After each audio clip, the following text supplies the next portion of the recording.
Une nouvelle semaine de négociations commence et voici un aperçu des principaux événements de cette semaine. Pour discuter des moteurs potentiels des marchés financiers, je reçois Dimitris Kontselis, chef stratège de marché chez X Markets. Dimitris, la semaine passée, la Chine a définitivement été au premier plan à cause de la dévaluation du yuan. Cette semaine, la Chine, les matières premières et le dollar sont une source de préoccupation pour les traders, n'est-ce pas ? La semaine dernière, nous avons vu le gouvernement chinois dévaluer la monnaie locale, ce qui a entraîné une dépréciation du yuan de 2%.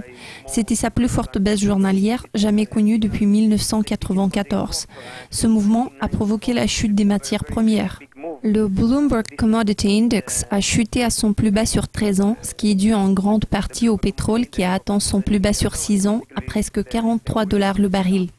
La Chine exporte clairement de la déflation en ce moment. Au début, les marchés financiers ont été pris de panique. Néanmoins, je crois que les craintes des marchés vont se dissiper après le choc initial. Nous devons nous concentrer sur les données que nous apprendrons cette semaine, car ils sont d'une extrême importance. Nous apprendrons l'IPC américain et les minutes de la réunion du FOMC.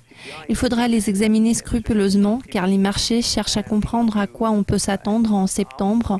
Surtout, la question est de savoir si oui ou non, ils vont relever les taux. Comme vous venez de mentionner, mercredi, nous aurons les minutes de la réunion du FOMC qui s'est tenue en juillet. Les minutes nous permettront de savoir si la Fed a l'intention de relever les taux en septembre ou pas. L'incertitude autour de la Fed et son cycle de resserrement alimente la volatilité sur le marché. Ces minutes vont-elles apporter davantage de clarté à ce sujet ? Il est très important de suivre les chiffres de l'IPC. L'inflation est le seul élément qui pose problème en ce moment, mais cela ne presse ni ne force Janet Yellen à relever les taux déjà, car nous voyons des signes d'une croissance économique, les dépenses s'améliorent, nous avons également vu des gains solides en termes d'emploi. Comme ils ont fait noter pendant les réunions précédentes, le chômage a déjà atteint son plus bas sur 7 ans, à 5,2%. À mon avis, la hausse des taux en septembre est fort probable. Nous devons voir les chiffres de l'IPC cette semaine et les chiffres de l'emploi en septembre, car ils sont aussi d'une grande importance. En tout état de cause, je crois que septembre se présente comme un timing adéquat et je pense que l'économie a besoin de relèvement des taux au cours de 2015. Donc, je table sur la hausse des taux par Janet Yellen en septembre.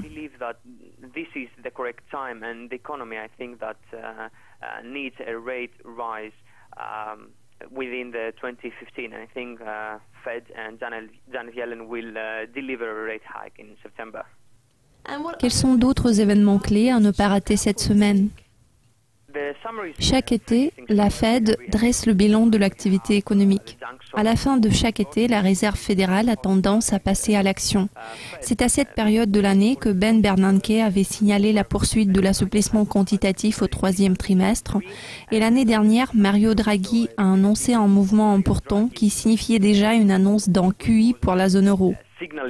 Alors voilà pourquoi cette année nous attendons à des nouvelles ainsi qu'à des indices concernant le futur plan d'action du côté de Janet Yellen. L'année dernière, elle n'a fourni aucun indice visible. Alors cette fois-ci, nous attendons à ce qu'elle laisse entendre le timing éventuel de l'intervention, qu'il s'agisse du septembre ou bien du décembre. La série de leurs réunions, qui se tiendra de jeudi à samedi, sera très importante et les marchés vont accorder une importance particulière à tout ce qu'ils vont entendre lors de ces réunions.